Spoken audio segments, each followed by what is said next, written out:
ओम शांति। 22 जनवरी 2026 के ईश्वरीय महावाक्य। पहले सुनते हैं मुरली के मुख्य पॉइंट्स। बाबा ने कहा, तुम्हारे योग बल से ही सारा विश्व पवित्र होना है, इसलिए योग पर पूरा ध्यान दो। जितना टाइम मिले कामकाज करते हुए भी बाप को याद करना है। याद से ही तुम्हारा बेड़ा पार होगा। इस योग बल से ऑटोमेटिकली तुम बच्चों में दैवी गुण आ जाते हैं। तो रोज सुबह उठ एक बाप को याद करो, बाप की ही महिमा करो। फिर बाबा ने कहा, जरा भी किसी में मोह नहीं रखना, निर्मोही बनो। यह दुनिया तो खत्म हुई पड़ी है, इसमें लव व आसक्ति क्या रखनी। अगर अपना कल्याण करना चाहते हो तो श्रीमत पर चलो, कोई अवज्ञा नहीं करनी, अपने ऊपर रहम करना है। लास्ट में बाबा ने कहा, जैसे बाप प्यार का सागर है, ऐसे तुम बच्चों को भी बनना है। सर्विसेबल बच्चों का स्वभाव बहुत मीठा होना चाहिए। अगर कोई क्रोध में आकर मुख से बॉम्ब्स चलाते हैं तो उनकी शक्ल तांबे जैसी हो जाती है। वह तो मुफ्त अपना ही पद भ्रष्ट कर लेते। और अब सुनते हैं महावाक्यों को विस्तार से। मुरली का सार। मीठे बच्चे, पढ़ाई और दैवी कैरेक्टर्स का रजिस्टर रखो। रोज चेक करो कि हमसे कोई भूल तो नहीं हुई। प्रश्न, तुम बच्चे किस पुरुषार्थ से राजाई का तिलक प्राप्त कर सकते हो? उत्तर, सदा आज्ञाकारी रहने का पुरुषार्थ करो। संगम पर फरमान बरदार का टीका दो तो राजाई का तिलक मिल जाएगा।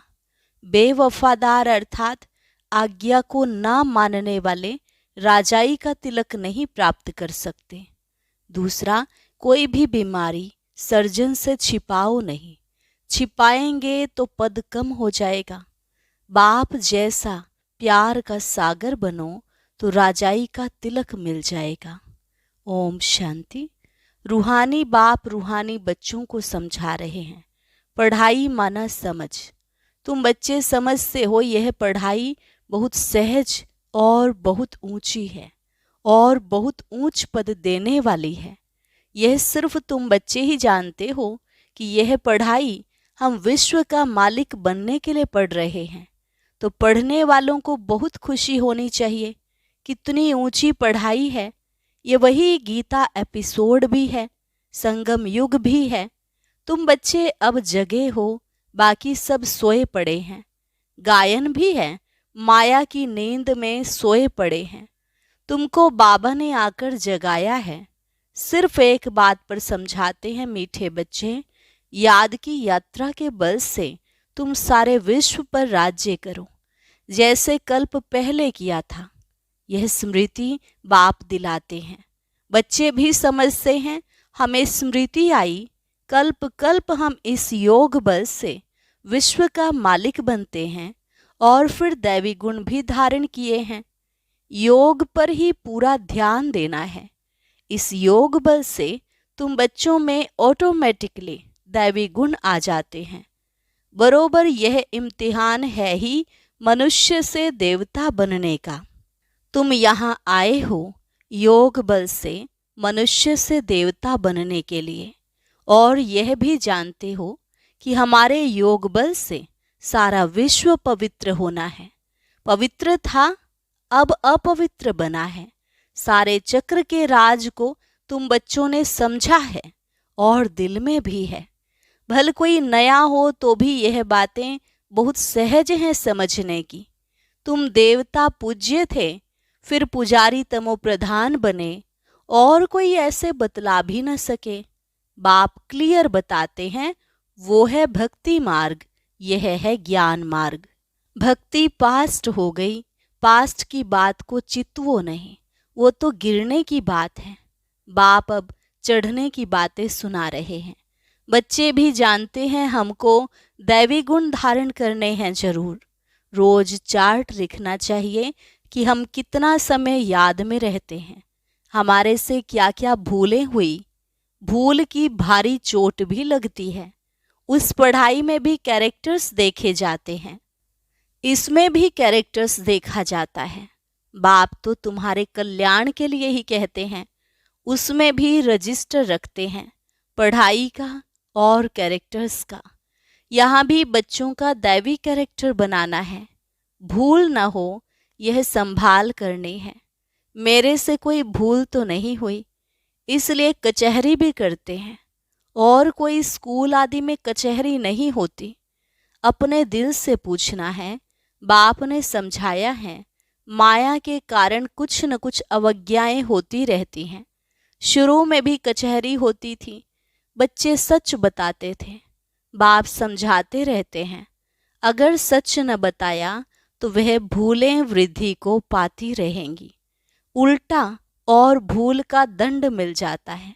भूल न बताने से फिर नाफरमान बरदार का टीका लग जाता है।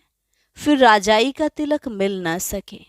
आज्ञा नहीं मानते हैं, बेवफादार बनते हैं तो राजाई पा नहीं सकते। सर्जन भिन्न भिन्न प्रकार से समझाते रहते हैं। सर्जन से अगर बीमारी छिपाएंगे तो पद भी कम हो जाएगा। सर्जन को बताने से कोई मार तो नहीं पड़ती है ना। बाप सिर्फ कहेंगे सावधान। फिर अगर ऐसी भूलें करेंगे तो नुकसान को पाएंगे, पद बहुत कम हो जाएगा। वहाँ तो नेचुरल दैवी चलन होगी। यहाँ पुरुषार्थ करना है, घड़ी घड़ी फेल नहीं होना है। बाप कहते हैं, बच्चे जास्ती भूल न करो। बाप बहुत प्यार का सागर है। बच्चों को भी बनना है, यथा बाप तथा बच्चे, यथा राजा रानी तथा प्रजा। बाबा तो राजा है नहीं, तुम जानते हो। बाबा हमको आप समान बनाते हैं। बाप की जो महिमा करते हैं वह तुम्हारी भी होनी चाहिए। बाप समान बनना है। माया बड़ी प्रबल है, तुमको रजिस्टर रखने नहीं देती है। माया के फंदे में तो पूरे फंसे हुए हो। माया की जेल से तुम निकल नहीं सकते। सच बताते नहीं हो तो बाप कहते हैं, एक्यूरेट याद का चार्ट रखो। सुबह को उठ बाबा को याद करो, बाबा की ही महिमा करो। बाबा, आप हमको विश्व का मालिक बनाते हो तो हम आपकी महिमा करेंगे। भक्ति मार्ग में कितनी महिमा गाते हैं, उनको तो कुछ भी पता नहीं। देवताओं की महिमा है नहीं, महिमा है तुम ब्राह्मणों की। सबको सद्गति देने वाला भी एक है। वह क्रिएटर भी है, डायरेक्टर भी है। सर्विस भी करते हैं और बच्चों को समझाते भी हैं। प्रैक्टिकल में कहते हैं, वो तो सिर्फ भगवानुवाच सुनते रहते हैं शास्त्रों से, गीता पढ़ते आते हैं, फिर उनसे मिलता क्या है। कितना प्रेम से बैठ पढ़ते हैं, भक्ति करते हैं, पता नहीं पड़ता कि इनसे क्या होगा। दिन प्रतिदिन तमो प्रधान बनना ही है। ड्रामा में नोंद ऐसी है, इस सीढ़ी का राज सिवाय बाप के कोई समझा न सके। शिव बाबा ही ब्रह्मा द्वारा समझाते हैं, यह भी इनसे समझकर फिर तुमको समझाते हैं। मूल बड़ा टीचर, बड़ा सर्जन तो बाप ही है, उनको ही याद करना है। ऐसे नहीं कहते कि ब्राह्मणी को याद करो, याद तो एक की रखनी है। कभी भी किसी के साथ मोह नहीं रखना है। एक बाप से ही शिक्षा लेनी है, निर्मोही भी बनना है। इसमें बड़ी मेहनत चाहिए। सारी पुरानी दुनिया से वैराग्य, यह तो खत्म हुई पड़ी है। इसमें लव व आसक्ति कुछ भी नहीं। कितने बड़े बड़े मकान आदि बनाते रहते हैं, उन्हों को यह भी पता नहीं कि यह पुरानी दुनिया बाकी कितना समय है। तुम बच्चे अब जगे हो, औरों को भी जगाते हो। बाप आत्माओं को ही जगाते हैं। घड़ी घड़ी कहते हैं, अपने को आत्मा समझो। शरीर समझते हो तो जैसे सोए पड़े हो। अपने को आत्मा समझो और बाप को भी याद करो। आत्मा पतित है तो शरीर भी पतित मिलता है। आत्मा पावन तो शरीर भी पावन मिलता है। बाप समझाते हैं, तुम ही इस देवी देवता घराने के थे, फिर तुम ही बन जाएंगे। कितना सहज है। ऐसे बेहद के बाप को हम क्यों नहीं याद करेंगे। सुबह उठकर भी बाप को याद करो। बाबा, आपकी तो कमाल है। आप हमको कितना ऊंच देवी देवता बनाकर फिर निर्वाण धाम में बैठ जाते हो। इतना ऊंच तो कोई बना न सके, आप कितना सहज कर बतलाते हो। बाप कहते हैं जितना टाइम मिले कामकाज करते हुए भी बाप को याद कर सकते हो। याद ही तुम्हारा बेड़ा पार करने वाली है, अर्थात कलयुग से उस पार शिवालय में ले जाने वाली है। शिवालय को भी याद करना है। शिव बाबा का स्थापन किया हुआ स्वर्ग तो दोनों की याद आती है।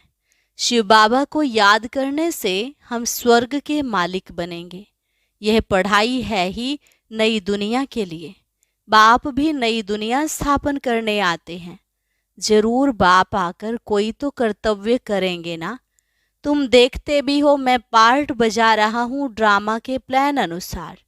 तुम बच्चों को 5000 वर्ष पहले वाली याद की यात्रा और आदि मध्य अंत का राज बताता हूँ। तुम जानते हो हर 5000 वर्ष के बाद बाबा हमारे सम्मुख आता है। आत्मा ही बोलती है, शरीर नहीं बोलेगा।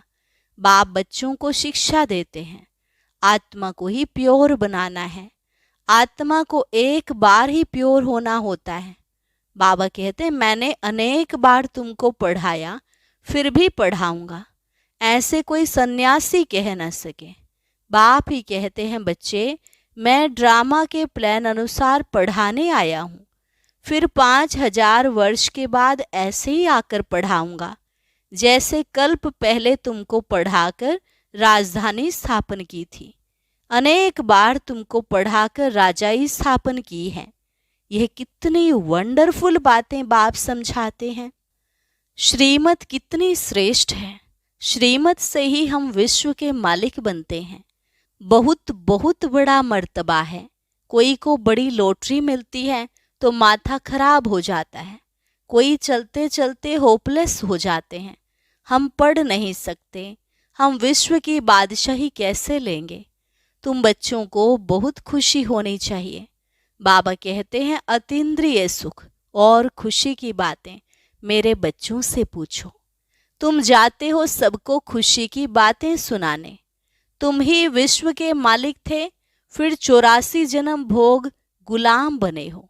गाते भी हैं मैं गुलाम तेरा। समझते हैं अपने को नीच कहना, छोटा होकर चलना अच्छा है। देखो बाप कौन है, उनको कोई जानते नहीं। उनको भी सिर्फ तुमने जाना है। बाबा कैसे आकर सबको बच्चा बच्चा कह समझाते हैं। यह आत्मा और परमात्मा का मेला है। उनसे हमको स्वर्ग की बादशाही मिलती है। बाकी गंगा स्नान आदि करने से कोई स्वर्ग की राजाई नहीं मिलती। गंगा स्नान तो बहुत बार किया। यूं तो पानी सागर से आता है, परंतु यह बरसात कैसे पड़ती है इनको भी कुदरत कहेंगे। इस समय बाप तुमको सब कुछ समझाते हैं। धारणा भी आत्मा ही करती है, ना कि शरीर। तुम फील करते हो बरोबर बाबा ने हमको क्या से क्या बना दिया है। अब बाप कहते हैं बच्चे अपने पर रहम करो, कोई अवज्ञा ना करो, देह अभिमानी मत बनो। मुफ्त अपना पद कम कर देंगे। टीचर तो समझाएंगे ना। तुम जानते हो बाप बेहद का टीचर है। दुनिया में कितनी ढेर भाषाएं हैं। कोई भी चीज छपती है तो सब भाषाओं में छपानी चाहिए। कोई लिटरेचर छपाते हो तो सबको एक एक कॉपी भेज दो। एक एक कॉपी लाइब्रेरी में भेज देनी चाहिए, खर्चे की बात नहीं। बाबा का भंडारा बहुत भर जाएगा। पैसा अपने पास रख कर क्या करेंगे, घर तो नहीं ले जाएंगे। अगर कुछ घर ले जाएं तो परमात्मा के यज्ञ की चोरी हो जाए। तोबा तोबा, ऐसी बुद्धि शल किसकी ना हो। परमात्मा के यज्ञ की चोरी, उन जैसा महान पापात्मा कोई हो न सके। कितनी अधम गति हो जाती है। बाप कहते हैं सब ड्रामा में पार्ट है। तुम राजाई करेंगे, वह तुम्हारे सर्वेंट बनेंगे। सर्वेंट बिगर राजाई कैसे चलेगी। कल्प पहले भी ऐसे ही स्थापन हुई थी। अब बाप कहते हैं अपना कल्याण करना चाहते हो तो श्रीमत पर चलो, दैवी गुण धारण करो, क्रोध करना दैवी गुण नहीं है, वह आसुरी अवगुण हो जाता है। कोई क्रोध करे तो चुप कर देना चाहिए, रेस्पॉन्स नहीं करना चाहिए। हर एक की चलन से समझ सकते हैं, अवगुण तो सब में है। जब कोई क्रोध करते हैं तो उनकी शक्ल तांबे जैसी हो जाती है, मुख से बौम चलाते हैं, अपना ही नुकसान कर देते हैं, पद भ्रष्ट हो जाएगा। समझ होनी चाहिए। बाप कहते हैं जो पाप कर्म करते हो वह लिख दो, बाबा को बताने से माफ हो जाएगा, बोझ हल्का हो जाएगा। जन्म जन्मांतर से तुम विकार में जाने लगे हो, इस समय तुम कोई पाप कर्म करेंगे तो 100 गुना हो जाएगा। बाप के आगे भूल की तो 100 गुना दंड पड़ जाएगा। किया और बताया नहीं तो और ही वृद्धि हो जाएगी। बाप तो समझाएंगे कि अपने को नुकसान नहीं पहुंचाओ। बाप बच्चों की बुद्धि सालीम अच्छी बनाने आए हैं, जानते हैं यह कैसा पद पाएंगे, वह भी 21 जन्मों की बात है। जो सर्विसेबल बच्चे हैं उनका स्वभाव बहुत मीठा चाहिए। कोई झट बाप को बतलाते हैं बाबा यह भूल हुई, बाबा खुश होते हैं। भगवान खुश हुआ तो और क्या चाहिए। यह तो बाप टीचर गुरु तीनों ही है, नहीं तो तीनों ही नाराज होंगे। अच्छा, मीठे मीठे सिकिलधे बच्चों प्रति मात पिता बाप दादा का याद प्यार और गुड मॉर्निंग। रूहानी बाप की रूहानी बच्चों को नमस्ते। रूहानी बच्चों की रूहानी बाप दादा को नमस्ते नमस्ते, गुड मॉर्निंग। शुक्रिया बाबा, शुक्रिया। धारणा के लिए मुख्य सार। पहली पॉइंट, श्रीमत पर चल, अपनी बुद्धि सालीम अच्छी रखनी है, कोई भी अवज्ञा नहीं करनी है। क्रोध में आकर मुख से बोम नहीं निकालना है, चुप रहना है। दूसरी पॉइंट, दिल से एक बाप की महिमा करनी है। इस पुरानी दुनिया से आसक्ति व प्यार नहीं रखना है, बेहद का वैरागी और निर्मोही बनना है। वरदान, याद के आधार द्वारा माया की कीचड़ से परे रहने वाले सदा चीयरफुल भव। याद के आधार द्वारा माया की कीचड़ से परे रहने वाले सदा चीयरफुल भव। कोई कैसे भी बात सामने आए, सिर्फ बाप के ऊपर छोड़ दो, जिगर से कहो बाबा, तो बात खत्म हो जाएगी। यह बाबा शब्द दिल से कहना ही जादू है। माया पहले पहले बाप को ही भुलाती है, इसलिए सिर्फ इस बात पर अटेंशन दो तो कमल पुष्प के समान अपने को अनुभव करेंगे। याद के आधार पर माया के समस्याओं की कीचड़ से सदा परे रहेंगे, कभी किसी भी बात में हलचल में नहीं आएंगे। सदा एक ही मूड होगी, चीयरफुल। स्लोगन, पवित्रता की धारणा व धर्म को जीवन में लाने वाले ही महान आत्मा है। पवित्रता की धारणा व धर्म को जीवन में लाने वाले ही महान आत्मा है। अव्यक्त इशारा, इस अव्यक्ति मास में बंधन मुक्त रहे, जीवन मुक्त स्थिति का अनुभव करो। स्वयं को बंधनों से मुक्त करने के लिए अपनी चलन को और जो कड़ा संस्कार है उसे चेंज करो। बंधन डालने वाले अपना काम करें और आप अपना काम करो। उनके काम को देख घबराओ नहीं। जितना वो अपना काम फोर्स से कर रहे हैं, आप अपना फोर्स से करो। उनके गुण उठाओ कि वह कैसे अपना कर्तव्य कर रहे हैं, आप भी करो। अपने को बंधनों से मुक्त करने की युक्ति और अभी सुनते हैं आज का अव्यक्त ज्ञान मोती।